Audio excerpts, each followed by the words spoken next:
Hello, my name is Kirioth, and today we're going to talk about the chapter focus for the Dark Angels, which has gone up on the Warhammer community site. I'm about a day late to this, but never mind, it's fine, we get there in the end, and that's the important thing. Now, you'd be forgiven for thinking that I've recorded this at like 1 o'clock in the morning, given the horrendous light conditions, but instead I present to you England at 3 PM during the winter, so apologies for the general gloom.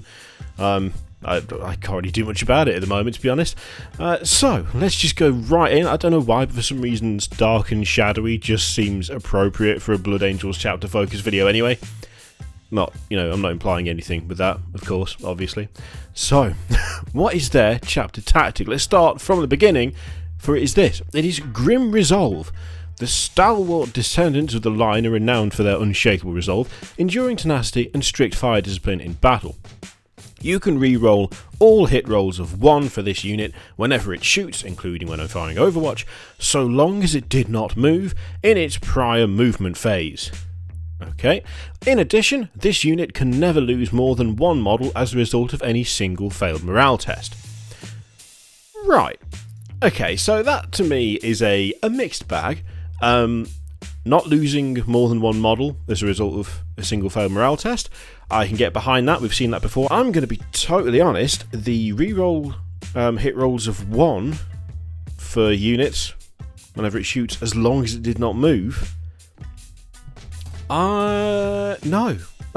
No, I mean, straight off, that is a problem to me, because what do Ravenwing do with Grim Resolve? Like, half of it doesn't even apply to them. How often, if you're running Ravenwing, do they just sit still and not move in the movement phase? It's like a key part of the army, manoeuvrability and constantly being able to shift in and out of places. That's what Ravenwing are. And yeah, I don't know, that's a weird one. I just think it's a bit strange to give them a chapter tactic where half of it can't even be applied to an entire section of the army. To be honest, it seems a little bit irrelevant when it comes to things like Deathwing, because I mean, really, you kind of want to be getting your Deathwing knights in there, having a bit of a close combat scrap, don't you? You're not too fussed about firing with them, but yeah, I just don't understand why Dark Angels have got that. It's fine for Greenwing, but for Ravenwing it's totally worthless, and for Deathwing it's kind of irrelevant. So that's, I mean, okay. Yeah, I'm not really sure what the thinking was behind that, if I'm honest. Okay, let's have a look at some stratagem, shall we? Hopefully they'll build it back up. So, first up is Weapons from the Dark Age, which is a Dark Angel stratagem, obviously 1 command point, and although the secret to mastering the containment of plasma energy has been lost, it was not always so. Use this stratagem just before a Dark Angels unit from your army attacks in your shooting phase. Increase the damage characteristic of that unit's plasma weapons by 1 until the end of the phase. It's not bad. For the purposes of this stratagem, a plasma weapon is any weapon profile whose name includes the word plasma. So that's not bad. That's plasma pistols, plasma talons, plasma incinerators, just anything involving plasma. See, that I'm seeing like a bit of use with things like, well, as they say right here, Ravenwing Black Knights with plasma talons. Like, that stratagem, I like that. That seems fairly fitting for the Dark Angels, because they do love themselves a little bit of that plasma, don't they? They are a fan of the old plasma weaponry. And yeah, that's, as it says, it's just in your shooting phase, so really that just whenever you fire, there's no sort of qualifier attached to that, like not moving or anything. So yeah, that's okay. It's not massively thrilling, but an extra bit of damage off plasma weapons is not a bad thing. It's not a bad thing at all, I don't think. Yeah, not bad. Okay, let's move on to Hunt the Fallen. Okay, I quite like this, but I don't know if anyone else will. Hunt the Fallen. 1 command point, again, Dark Angel stratagem again. There are no lengths that the Dark Angels will not go to ascertain the whereabouts of the Fallen. Use this stratagem at the start of the battle. Select an infantry character in your opponent's army. That model is suspected to know the whereabouts of a fallen, but will not give up its secrets easily. Increase the model's attacks characteristic by 1, but re-roll failed hit rolls for Dark Angels that target it in the fight phase. In addition, re-roll failed charge rolls for Deathwing and Ravenwing units that declare a charge against that model.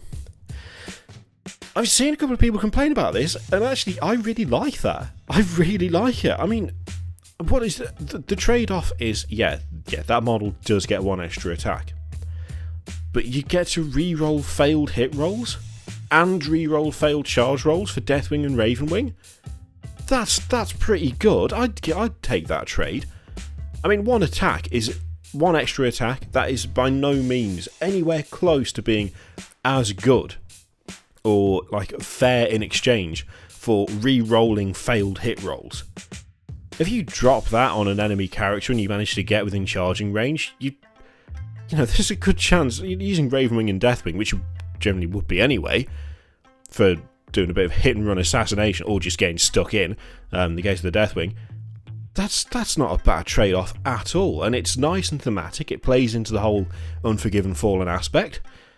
Yeah, I like that a lot. Like, 1 more attack does not mean much when you are dumping when you're dumping a 5-man squad of Terminators on the 1 character. The 1 extra attack, not really all that impressive when they're re-rolling their failed charge or re-rolling failed hit rolls. So yeah, I like that. I think that's pretty good. Okay, let's move on. Fortress of Shields. At the moment, well, until the Codex comes out, no Cataphractii or Tartarus Terminator armor for Dark Angels, which is kind of gash. But, as it says here, you can now clad your Deathwing in Cataphractii and Tartarus armor, which is awesome. And along with that, you have the Fortress of Shields, which again, 1 command point, Dark Angel stratagem, by locking their Storm Shields together, by locking their Storm Shields together, the warriors of the Deathwing can ward off even the most determined of attacks. Use this stratagem at the start of any fight phase. Select a Deathwing unit from your army that contains at least 3 models equipped with Storm Shields. Your opponent must subtract 1 from all wound rolls made against that unit until the end of the phase. Subtracting 1 from wound rolls made against a unit, it's nothing to sniff at. For 1 command point, that's not bad. And when you look at the cost of like Deathwing stuff, the points cost, making that unit more survivable, again, I don't see much to complain about there. It's not particularly exciting, but you know, there's value to that. There's value to making your Storm Shield, your Thunderhammer and Storm Shield Terminators last longer by reducing wound rolls. You know, I don't think that's bad at all. Okay, so what else have we got? So this, I quite like this. This is interesting to me that they've done this. Whether it's actually any good or not, I don't know. I like the sound of it, but you know, liking the sound of it doesn't necessarily mean that it's worth doing. So, as they've said here, the new Codex is an opportunity for the design studio to work out how the Dark Angels are structured in the wake of the Ultimate Founding. So now this companies have 2 lieutenants as well as the captain, and that's been, you know, that was introduced in the Dark Imperium box, where you get the captain and 2 lieutenants, as it says right there. And they've done something kind of funky for the Ravenwing for this, which I like, but I don't know whether it's actually any good. It sounds good, but just because something sounds good doesn't necessarily mean that it is. So in the Dark Angels, they've expanded it to include the Ravenwing, and well, just take a look for yourself. Ravenwing lieutenants are known as Talon Masters, and they serve alongside Samael or his successor equivalent with specially modified land speeders. On the tabletop, these guys are pretty nifty, apparently. With a twin heavy bolter and a twin assault cannon, they've got a punishing number of shots, particularly with Samael nearby providing rerolls to hit, and they also help the rest of your army excel, removing cover saves from nearby enemies and providing your Dark Angels with rerolls of 1s to wound. I mean, I like the sound of that. I do quite like the sheer number of guns on that land speeder, and there's the special rules for it there. So no escape. Enemy units do not gain any bonuses to their saving throws for being in cover against shooting attacks made by friendly Ravenwing units that are within 6 inches of this model. I like that. And tactical precision, you can re-roll wound rolls of 1 for friendly Dark Angels units within 6 inches of this model, which is a standard for lieutenants, I believe. I seem to remember. I quite like that. That is something that actually does stand out to me as being kind of cool, kind of nifty, a nice twist on something that a nice twist on lieutenants as a whole. It does introduce a nice Ravenwing flavour to them. I feel more so than some of the other stuff that we've looked at. The stratagems have been okay, but that to me, like the Ravenwing lieutenants, that kind of stands out as being something I don't know, something a little more imaginative than the other stuff we've seen so far, which is good, which is nice. So we have Warlord Trait and a Relic. So let's have a quick look at those. Make it nice and massive. This Warlord is renowned for rooting out members of the Fallen from their hiding places. No heretic is safe from his fierce scrutiny. Your Warlord can fire their pistol, assault, rapid fire and grenade weapons at enemy characters, even if they are not the closest enemy model. In addition, whenever your Warlord piles in or performs a heroic intervention, they can move towards the closest enemy character instead of the closest enemy model. That's kind of cool. Lion's Roar is an ancient combi weapon issued to heroes of the chapter, and over the years it has proven to be an ideal weapon for those leading boarding missions or bunker assaults. Whether its heroic bearer survives the battle or not, the Lion's Roar has always been recovered and returned to its place of honour in the Rock's armories. Model with a combi plasma only. Lion's Roar replaces this model's combi plasma and has the following profile. So it is bolt gun, 24-inch range, rapid fire 1, strength 4, AP 0, damage 1. Plasma Blaster, standard, 18 inches, assault 2, strength 7, AP 3, damage 1, and Plasma Blaster Supercharge, 18 inches, assault 2, strength 8, AP minus 3, and damage 2. When attacking with this weapon, you can shoot either the bolt gun, the Plasma Blaster, or both. If you fire both, subtract 1 from all hit rolls made for this weapon. In either case, each time you fire the Plasma Blaster, choose either the standard or supercharged profile. If you roll any hit rolls of 1 when firing a supercharged Plasma Blaster, the bearer is slain after all the weapon shots have been resolved.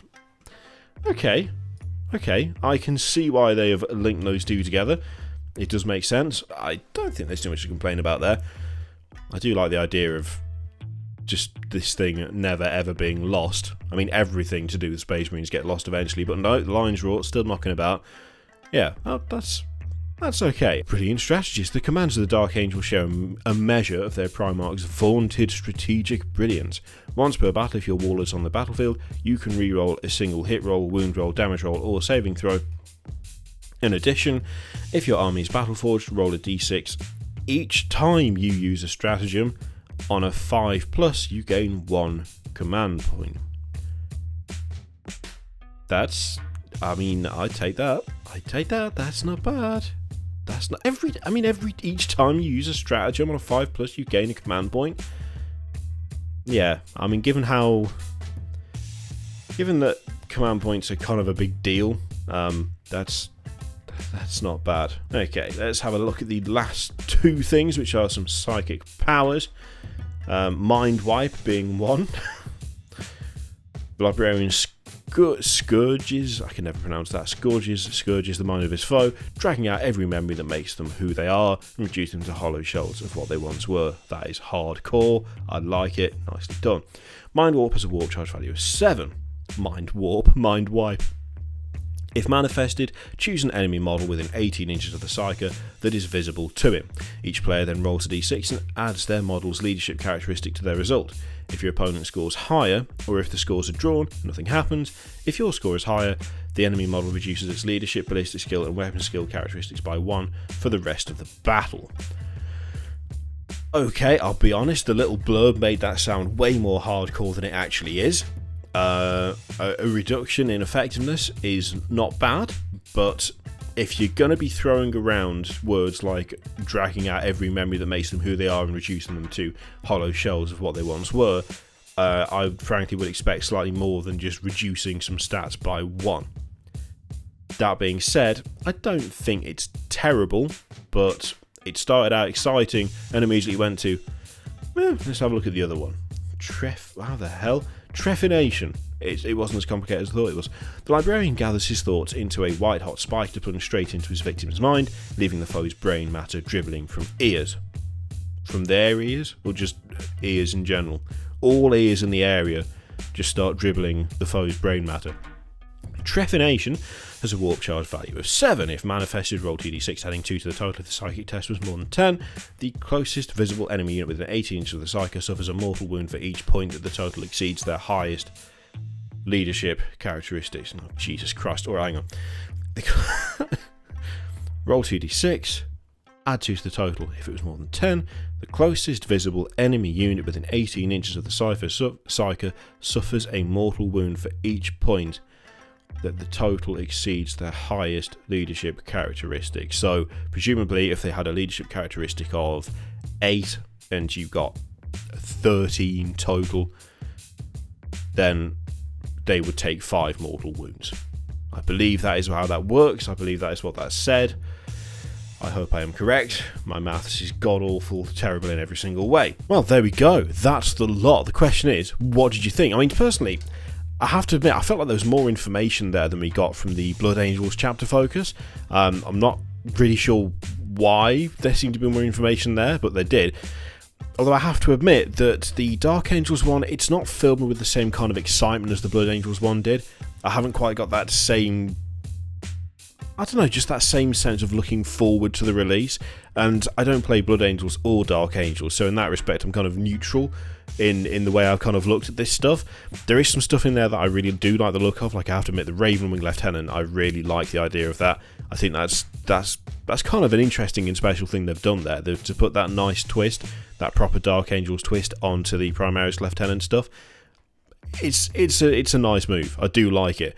I'm really not convinced about Grim Resolve at all, if I'm honest. That is a little bit of a sticking point for me. It just doesn't seem to make a huge amount of sense. But then again, Deathwing and Ravenwing will have their own sort of bonuses and so on, so maybe it won't make that much of a difference in the end anyway. I guess it just depends on what happens in terms of that. Have to wait and see. Question is, what did you think? Let me know in the comments below. In the meantime, thank you very much for watching. There's the usual stuff to click all over the screen. There's subscribe, Patreon, click all the videos if you want to. Don't have to, it's entirely up to you. And I will see you for the next one. Toodaloo.